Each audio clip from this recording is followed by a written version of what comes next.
ओम शांति। हमारा जीवन ही सारा प्रभु की देन है। प्रभु का एक आशीर्वाद है, कृपा है। तो सारा जीवन ही हमें प्रभु के ऊपर न्योछावर कर देना चाहिए, समर्पित कर देना चाहिए, अर्पण कर देना चाहिए, क्योंकि वही खिवैया है इस भव सागर से पार ले जाने वाला। उनके ऊपर पूरा ही विश्वास के साथ जब वो जैसा करे वही हमारे लिए अच्छा है, तो ये याद रखना चाहिए। और प्रभु का भी यही कहना है कि तुम चिंता मत करो, मैं बैठा हूँ। तो सब परमात्मा ही कर रहे हैं। मेरी संभाल भी, मेरी देखभाल भी परमात्मा कर रहे हैं। उसे ही सब कुछ करना है, वही जाने।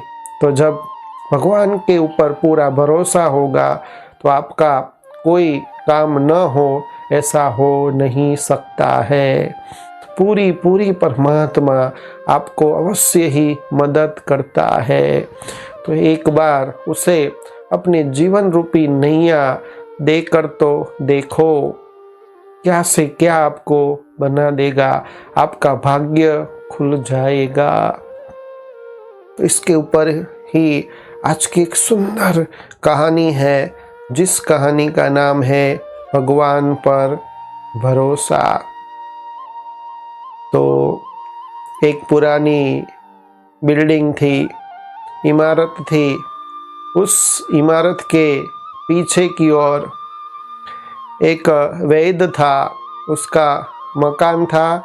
वहाँ वो इमारत के पीछे के हिस्से में वो रहते थे और आगे उनका दवाखाना था।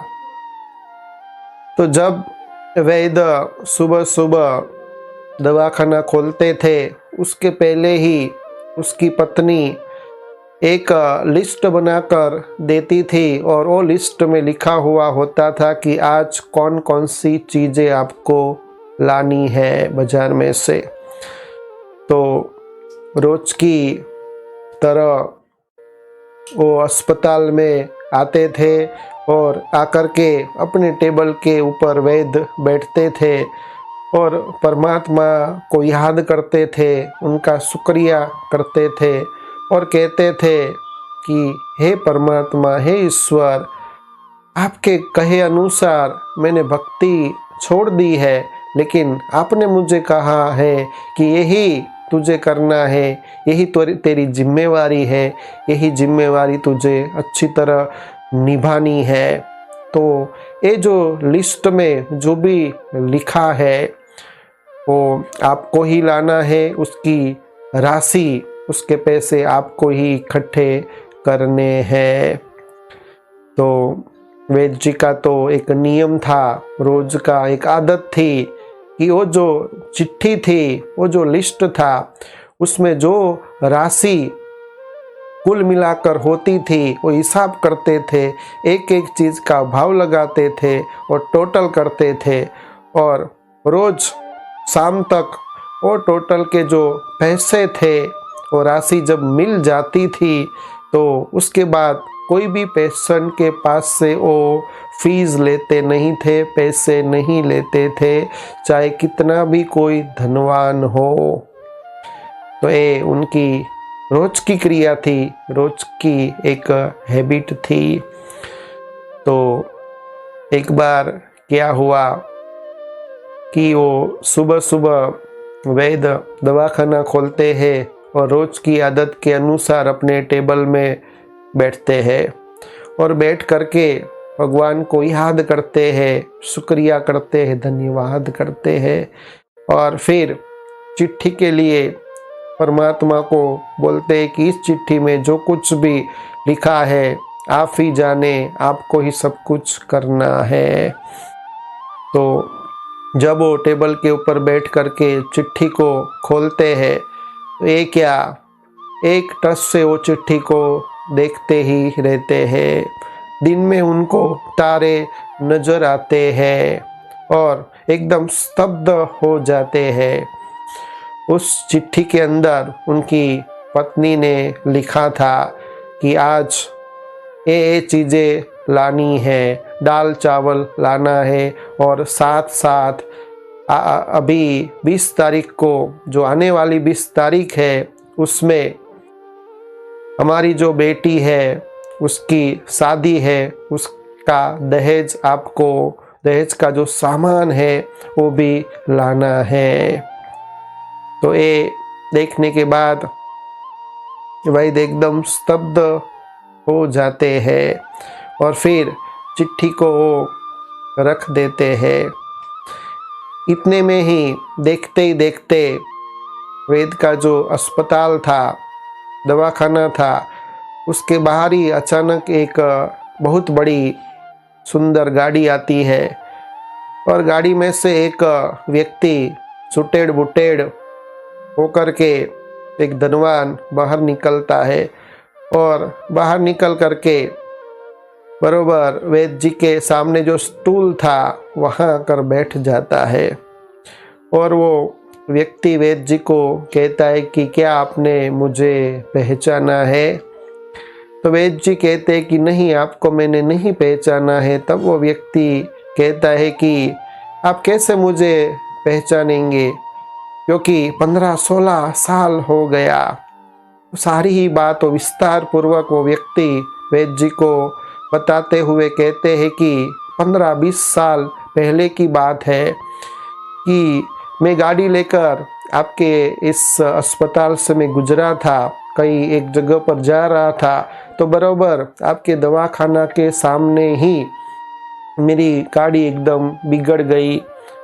तो ड्राइवर को बोला, और पंचर भी हो गया था, तो ड्राइवर को बोला कि गाड़ी को रिपेयर कर दो और पंचर आप कर लो।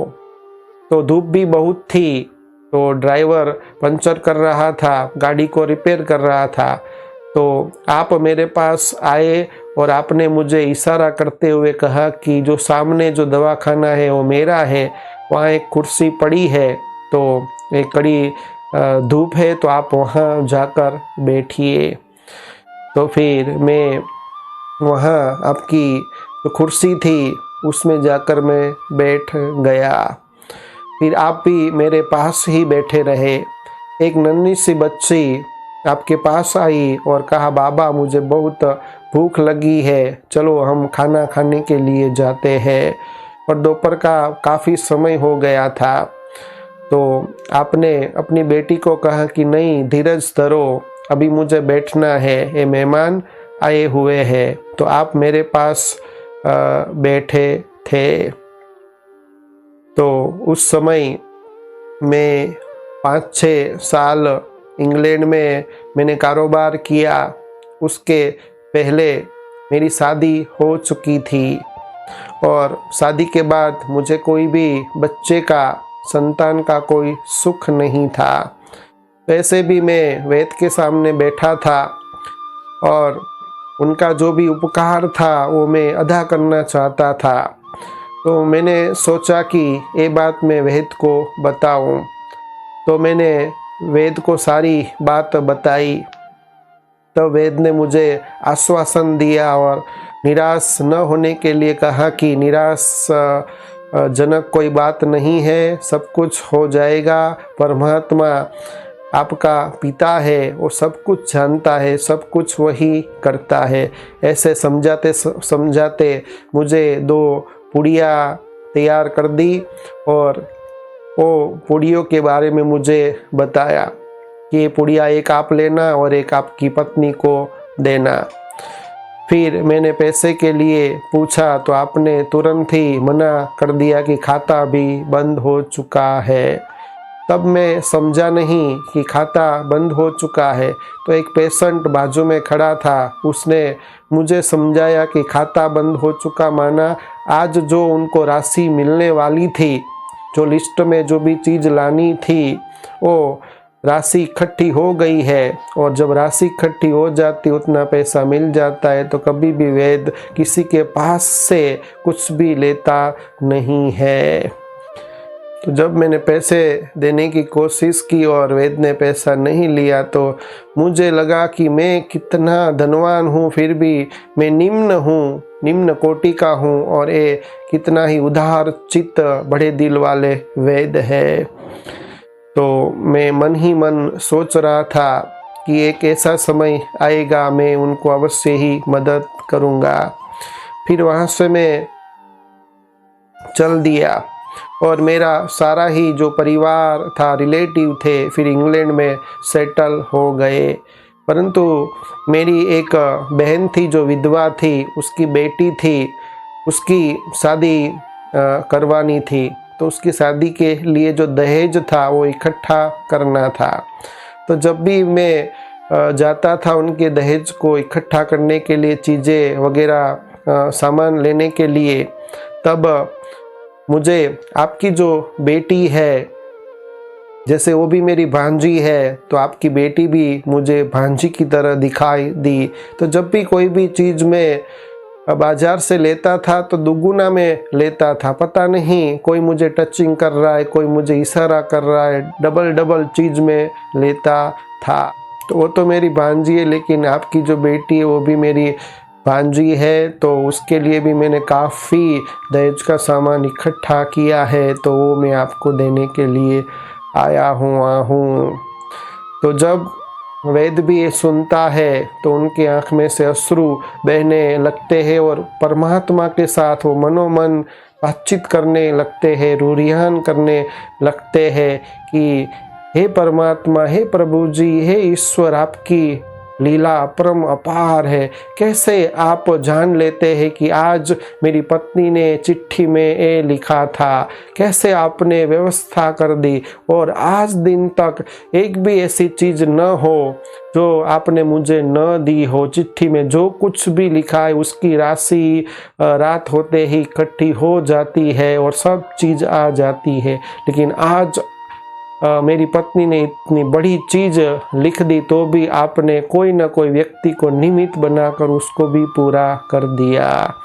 तो जब उनके आँख में से अश्रु निकलता है तो तुरंत ही उनके हाथ में से एक चिट्ठी थी, वो चिट्ठी वैद्य वो भाई को, व्यक्ति जो सामने खड़ा था, उनको दे देते हैं। तो व्यक्ति भी वो चिट्ठी पढ़ता है कि आज तुमको दाल चावल के साथ साथ 20 तारीख को हमारी बेटी की शादी है, तो उसका दहेज भी आपको लाना है। तो व्यक्ति भी समझ जाता है, उसको भी अभी पता पड़ता है कि क्यों मुझे टचिंग हो रहा था, और क्यों मैं अपनी भांजी के लिए जब भी मैं दहेज के लिए जो भी चीज़ सामान लेता था और दुगुना लेता था। तो ये कहानी के द्वारा हमको ये सीखने को मिलता है कि जब प्रभु के ऊपर पूरा ही फेथ होता है, विश्वास होता है, तो प्रभु जी हमारा हर काम आसान कर देता है, पूरी हमको मदद करता है।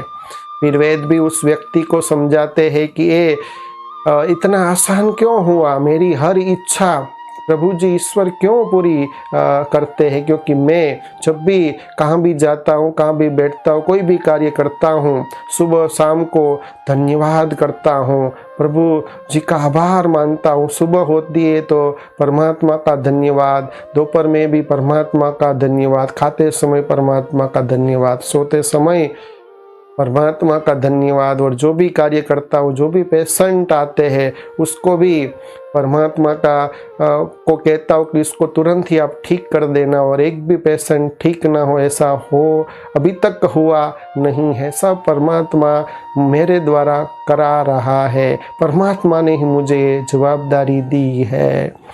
तो हम भी इस वेद की तरह ही जीवन जिए और सारा ही अपना जीवन प्रभु के नाम कर दे, उसको समर्पित कर दे। पर सभी के बीच में रहना है, कुछ छोड़ना छाड़ना नहीं है, जंगल में नहीं जाना है, सन्यासी नहीं बनना है, लेकिन जब मन और बुद्धि से परमात्मा को सब कुछ सौंप देते हैं तो परमात्मा अवश्य ही उसका देखभाल करता है। अच्छा, ओम शांति।